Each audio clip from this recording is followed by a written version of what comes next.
की वीडियो में दो वेरी मोस्ट इंपॉर्टेंट निबंध देखने वाले हैं। इन निबंधों को आपको जरूर तैयार कर लेना है, आपके एग्जाम में फिक्स हैं ये दो निबंध आने। ठीक है, समस्या पर निबंध जरूर पूछा जाता है यहाँ पर। ठीक है, इनको आपको जरूर तैयार कर लेना, वेरी वेरी मोस्ट इंपॉर्टेंट है। देखिए सबसे पहले आप एग्जाम में क्या करेंगे मालूम है, यानी कि रूपरेखा बना लेना ऊपर। ठीक है, रूपरेखा में जो जो आप हेडिंग लिखेंगे उसको लिख देना, आपको दो नंबर मिल जाएंगे यहाँ पर। 2 अंक आपको चुटकियों मिल जाएंगे यहाँ पर। क्या मिल जाएगा यहाँ पर? तुरंत मिल जाएंगे 2 अंक। ठीक है, तो सबसे पहले यहाँ पर हम डालेंगे हेडिंग प्रस्थापना, यानी कि एक्चुअल में प्रदूषण होता क्या है यहाँ पर। देखिए आप तुरंत बहुत चुटकियों में लिख सकते हैं यहाँ पर प्रदूषण। ठीक है, देखिए विकास और व्यवस्थित जीवन क्रम के लिए जीवधारियों को संतुलित वातावरण की आवश्यकता होती है। देखिए जब आपका मतलब कि संतुलित वातावरण जब तक अच्छा नहीं होगा तब तक कोई जीवधारी रह सकता है? नहीं रह सकता है यहाँ पर। ठीक है, आप जानते हैं यहाँ पर। ठीक है, आवश्यकता होती नहीं, वातावरण क्या होना चाहिए? संतुलित होना चाहिए, अच्छा होना चाहिए यहाँ पर। ठीक है, फिर देखिए संतुलित वातावरण की प्रत्येक घटक एक निश्चित मात्रा में उपस्थित रहता है। ठीक है, क्या? संतुलित वातावरण में प्रत्येक घटक एक निश्चित मात्रा में क्या है? उपस्थित रहता है।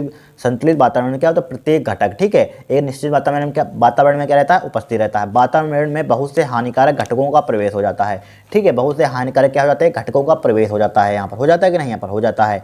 ठीक है, इसी कारण से वातावरण दूषित हो जाता है। इसी कारण क्या होता है? वातावरण क्या हो जाता है? दूषित हो जाता है यहाँ पर। ठीक है, जो जीवधारियों के लिए किसी न किसी रूप से हानिकारक सिद्ध होता है। जो जीवधारियों के लिए क्या होता है?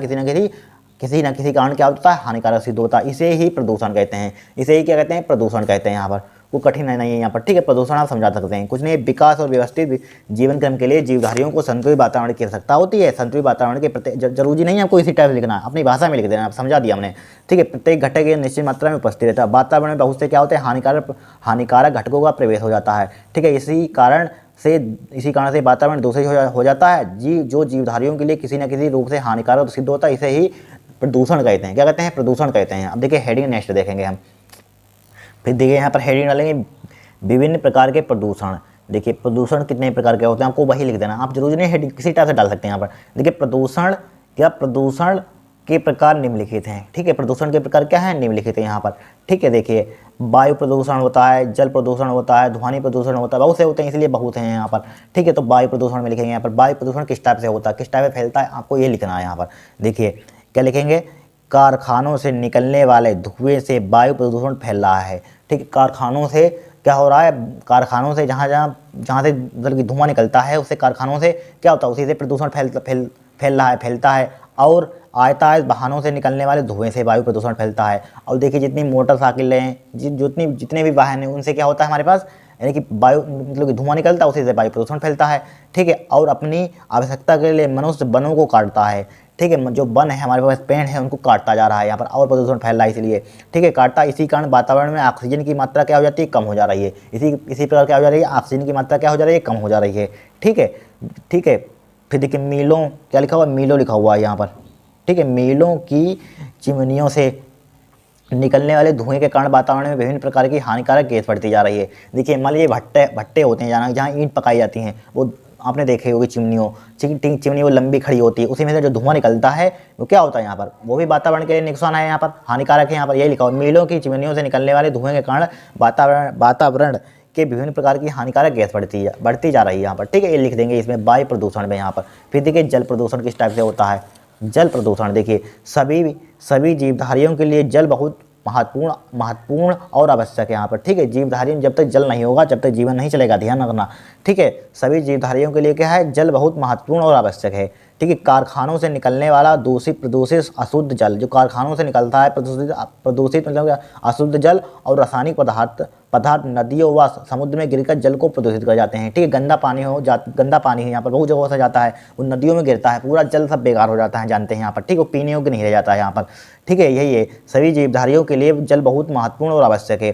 कारखानों से निकलने वाला प्रदूषित अशुद्ध जल और रासायनिक पदार्थ नदियों व समुद्र में गिरकर जल को प्रदूषित कर देते हैं। क्या कर देते हैं? जल को प्रदूषित कर देते हैं। लिख लीजिए यहाँ पर। अब देखिए नेक्स्ट हेडिंग देखेंगे यहाँ पर। ठीक है, थोड़ा सा और लिख लिए, जिससे जलीय जीवों में नुकसान हो रहा है। क्या हो रहा है? जिससे जलीय जीवों में नुकसान हो रहा है तथा इसके पीने से कई प्रकार की गंभीर बीमारियां उत्पन्न हो रही है। जब आप गंदा जल पिएंगे तो बीमारी नहीं होगी, हो जाए सी बातें हो जाएंगी यहाँ पर। ठीक है, फिर देखिए रेडियोधर्मी प्रदूषण। ठीक है, आपने पढ़ा होगा ये फिजिक्स में अगर होगी तो। देखिए परमाणु शक्ति उत्पादन केंद्रों और परमाणु परीक्षण से भी जल वायु, देखिए क्या लिखा समझिए, परमाणु शक्ति उत्पादन केंद्रों और परमाणु परीक्षण से भी जल, वायु तथा पृथ्वी का प्रदूषण होता है। ठीक है, जो परमाणु परीक्षण होते हैं उससे भी क्या होता है, जल, वायु तो पृथ्वी का क्या होता है, प्रदूषण होता है, जो आज की पीढ़ी के लिए ही नहीं आने वाली पीढ़ियों के लिए भी हानिकारक है। जो कि आज जो हम जीवित जी रहे हैं, ठीक है, आने वाली जो पीढ़ी होगी उसको भी खतरा होगा, ध्यान रखना। ठीक है, आज की पीढ़ी के लिए नहीं, आने वाली पीढ़ियों के लिए भी हानिकारक है। ठीक है, परमाणु विस्फोट से समृद्ध स्थान तक तापक्रम इतना अधिक हो जाता है, क्या होता है, तापक्रम इतना अधिक हो जाता है कि धातु तक क्या हो जाती है, धातु तो क्या हो जाती है, पिघल जाती है यहाँ पर। ठीक है, विस्फोट के समय उत्पन्न रेडियोधर्मी पदार्थ वायुमंडल की बाह्य परतों में प्रवेश कर जाते हैं। ठीक है, क्या हो जाते हैं, बाह्य परतों में, बाहर की परतों में क्या हो जाते हैं, प्रवेश कर जाते हैं, जहाँ पर ये ठंडे को क्या हो जाते हैं, संघनित अवस्था में बूंदों के रूप में ले लेते हैं, जम जाते हैं, मान सकते हैं यहाँ पर। ठीक है, और वायु के झोंके के साथ समस्त संसार में फैल जाते हैं। जो वायु हमारे पास चलती है, हवा चलती है तेजी से, पूरे संसार में क्या हो जाता है, फैल जाते हैं यहाँ पर। यही आपको रेडियोधर्मी प्रदूषण में लिखना है यहाँ पर।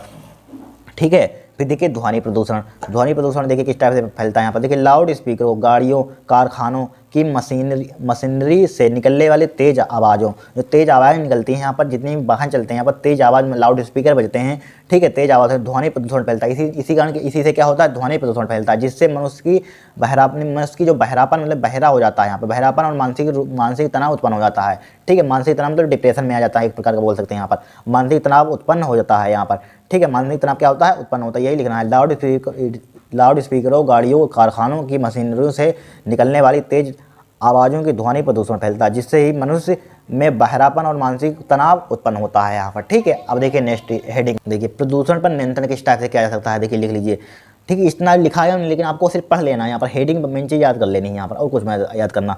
ठीक है, तो लिख सकते हैं, देखिए प्रदूषण को रोकने के लिए व्यक्तिगत और सरकारी दोनों ही स्तरों पर पूरे प्रयास आवश्यक हैं यहाँ पर। ठीक है, सरकार भी प्रयास कर रही है, हम लोग भी प्रयास कर रहे हैं, व्यक्तिगत और सरकारी दोनों ही स्तरों पर पूरे प्रयास आवश्यक हैं। ठीक है, जल प्रदूषण के निवारण एवं नियंत्रण के लिए भारत सरकार ने 1974 ईस्वी में जल प्रदूषण के निवारण एवं नियंत्रण अधिनियम लागू किया। ठीक है, क्या लिया, अधिनियम लागू किए, नियम लागू किए। इसके अंतर्गत एक केंद्रीय बोर्ड व सभी प्रदेशों में प्रदूषण नियंत्रण बोर्ड गठित किए गए यहाँ पर। ठीक है, इन बोर्डों ने प्रदूषण नियंत्रण की योजनाएं तैयार की, इन बोर्डों ने क्या किए हैं, प्रदूषण नियंत्रण की योजनाएं तैयार की। उसमें लिखा होता आप देख रहे हैं कहीं। ठीक है, मतलब कि यहाँ गंदगी मत फैलाएं, यहाँ कूड़ा मत फैलाएं यहाँ पर।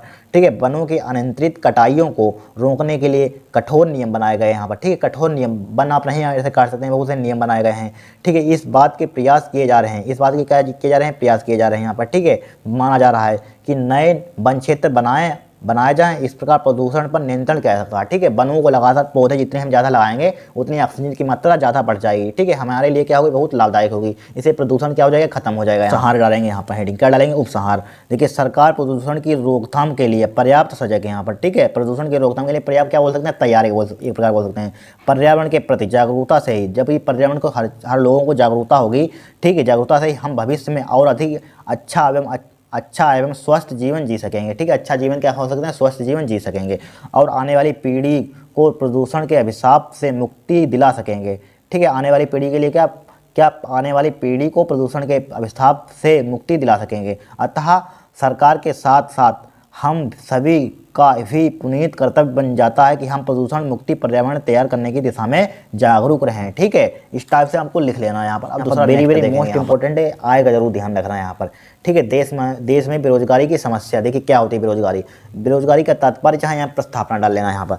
देखिए बेरोजगारी से अभिप्राय उस स्थिति से है जब कोई योग्य तथा काम करने का इच्छुक व्यक्ति प्रचलित मजदूरी की दरों पर काम करने के लिए तैयार हो यहाँ पर। ठीक है, मतलब योग्य व्यक्ति बोल सकते हैं, मतलब अच्छी खासी उन्हें डिग्री प्राप्त कर ली यहाँ पर, यही है मतलब योग्य व्यक्ति। जब कोई योग्य तथा काम करने का इच्छुक व्यक्ति, मतलब काम करने का इच्छुक व्यक्ति प्रचलित मजदूरी के दरों पर, ठीक है, दरों पर काम करने के लिए तैयार हो यहाँ पर। मजदूर मतलब उसने डिग्री पास कर ली, मजदूरी करे यहाँ पर। ठीक है, इच्छुक इसी को कहते हैं बेरोजगारी कहते हैं यहाँ पर। ये बेरोजगार समझ लीजिए है बेरोजगारी। ठीक है, आप देख रहे हैं आजकल कितनी बेरोजगारी है। ठीक है, देखिए बेरोजगार युवा वर्ग यहाँ पर। देखिए आज हमारे समाज में बेरोजगारी की समस्या में वृद्धि होती जा रही है।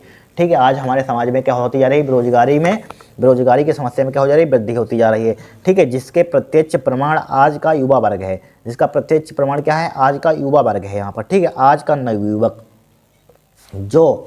विश्वविद्यालय से अच्छे अंक व डिग्री प्राप्त करके निकलता है, ठीक है, परंतु वह रोजगार की तलाश में भटकता रहता है। अब मतलब कि कोई अच्छी डिग्री अच्छे नंबरों से पास होकर किसी कॉलेज से मतलब किसी कॉलेज से निकलता है यहाँ पर, ठीक है, तो यहाँ पर क्या है मतलब कि उसे उनके वक्त पर उसे क्या रोजगार नहीं मिल पाता है, यहाँ पर भटकता रहता है इधर उधर। यही क्या एक प्रकार की बेरोजगार है। इसी प्रकार युवा वर्ग क्या है बेरोजगार में जा रहा है यहाँ पर, ठीक है, यही लिखा हुआ है, ठीक है। डिग्री प्राप्त करके निकलता है परंतु वह रोजगार की तलाश में भटकता रहता है इधर उधर।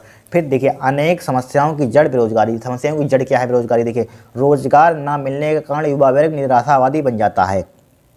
क्या बन जाता है निराशावादी बन जाता है और आंसुओं के खारेपन को पीकर समाज को अपनी मौन व्यथा सुनाता है, ठीक है। मौन व्यथा क्या होता है सुनाता है। बेरोजगारी किसी भी देश अथवा समाज के लिए क्या है अभिशाप है, ठीक है, क्या है अभिशाप है, खतरनाक बोल सकते हैं, बेकार है यहाँ पर, ठीक है। बेरोजगारी का कारण क्या है, रीजन क्या है बेरोजगारी जिससे फैल रही है यहाँ पर। देखिए हमारे देश में बेरोजगारी के निम्न कारण हैं। दोषपूर्ण शिक्षा प्रणाली, ठीक है, दोषपूर्ण क्या है शिक्षा प्रणाली। जनसंख्या में वृद्धि, ठीक है, जनसंख्या में वृद्धि होगी, लोग ज़्यादा होंगे, नौकरी मिलना मुश्किल हो जाएगा। कुटीर उद्योगों की उपेक्षा है यहाँ पर, ठीक है, औद्योगिकरण की उपेक्षा, औद्योगिकरण की मंद प्रक्रिया यहाँ पर, ठीक है। कृषि का बिछड़ापन, कृषि मतलब बिछड़ापन, कृषि क्या है बिछड़ापन है यहाँ पर। कुशल एवं प्रशिक्षित यानी कि प्रशिक्षित व्यक्तियों की कमी, कुशल एवं प्रशिक्षित व्यक्तियों की क्या है कमी, ठीक है, ये क्या है बेरोजगारी के कारण है यहाँ पर, लिख लीजिए यहाँ पर, ठीक है। अब देखिए बेरोजगारी के दूर करने के ऊपर किस टाइप से हम दूर कर सकते हैं। देखिए बेरोजगारी को दूर करने के लिए हमें जनसंख्या वृद्धि पर नियंत्रण करना होगा, ठीक है, जनसंख्या हमें ज़्यादा नहीं करनी होगी, ध्यान रखना यहाँ पर, समझ रहे हैं आप, ठीक है। बेरोजगारी को दूर करने के लिए हमें जनसंख्या वृद्धि पर नियंत्रण, ठीक है, नियंत्रण। शिक्षा प्रणाली में व्यापक परिवर्तन, शिक्षा जो है हमारे पास उसे क्या करना होगा व्यापक परिवर्तन करना होगा, अच्छी शिक्षा करनी होगी, ठीक है। कुटीर उद्योगों का विकास, औद्योगिकरण, सरकारी खेती, ठीक है, सहकारी खेती यहाँ पर, ठीक है, औद्योगिकरण सहकारी खेती यहाँ पर, ठीक है, सहायक उद्योगों का विकास, ठीक है, विकास होना चाहिए। राष्ट्र निर्माण संबंधी विभिन्न कार्य, राष्ट्र निर्माण संबंधी क्या होने चाहिए विभिन्न प्रकार कार्य होने चाहिए। आदि का विस्तार करना चाहिए, आदि का क्या करना चाहिए विस्तार करना चाहिए, ठीक है। उपसंहार में लिख देंगे यहाँ पर, ठीक है, उपसंहार बोल सकते हैं यहाँ पर, उपसंहार बोल सकते हैं, कुछ भी बोल दीजिए। देखिए हमारी सरकार बेरोजगारी उन्मूलन के प्रति जागरूक है, क्या है जागरूक है यहाँ पर, ठीक है, जागरूक है यहाँ पर, ठीक है, जागरूक है। और इस दिशा में उसने महत्वपूर्ण कदम भी उठाए, इस दिशा में क्या उसने उस डायरेक्शन में क्या महत्वपूर्ण कदम भी उठाए। परिवार नियोजन, ठीक है, बैंकों का राष्ट्रीयकरण, कच्चे मालों को एक स्थान से दूसरे स्थान पर ले जाने की सुविधा क्या होनी चाहिए सुविधा होनी चाहिए, ठीक है, एक स्थान से दूसरे स्थान। कृषि भूमि की चकबंदी मतलब कि जो खेत अलग अलग होते हैं थोड़े थोड़े वो एक साथ हो जाए यहाँ पर, ठीक है, ठीक है, एक साथ। नए चकबंदी, नए उद्योगों की स्थापना, ठीक है, शिक्षा योजना, ठीक है, क्या होनी चाहिए शिक्षा योजना आदि अनेक कार्य ऐसे हैं जो बेरोजगारी दूर करने में एक सीमा तक सहायक सिद्ध हुए हैं, ठीक है, सहायक सिद्ध हुए हैं, ठीक है। परंतु वर्तमान स्थिति को देखते हुए इनको अधिक विस्तृत एवं प्रभावी बनाने की आवश्यकता है, ठीक है, विस्तृत एवं प्रभावी बनाने में की क्या आवश्यकता है। ये दोनों हैं निबंध, इनको अच्छे से तैयार कर लें। इन दो में से एक निबंध आपका फंस जाएगा, गारंटी इस बात की, इसको तैयार कर लेना आप, ठीक है। इसकी हेडिंगें पढ़ लेना, एक बार पढ़ लेना यहाँ पर। आज के लिए इतना ही। अगर आपको वीडियो पसंद आई हो तो चैनल को सब्सक्राइब करना, वीडियो को लाइक करना यहाँ पर, ठीक है। आज के लिए इतना ही। नेक्स्ट क्लास में और इंपॉर्टेंट क्वेश्चन देखेंगे और इंपॉर्टेंटली पत्र देखेंगे, ठीक है, 2-3 पत्र उसमें कराएंगे, एक पत्र आपका फंस जाएगा, ठीक है। आज के लिए इतना।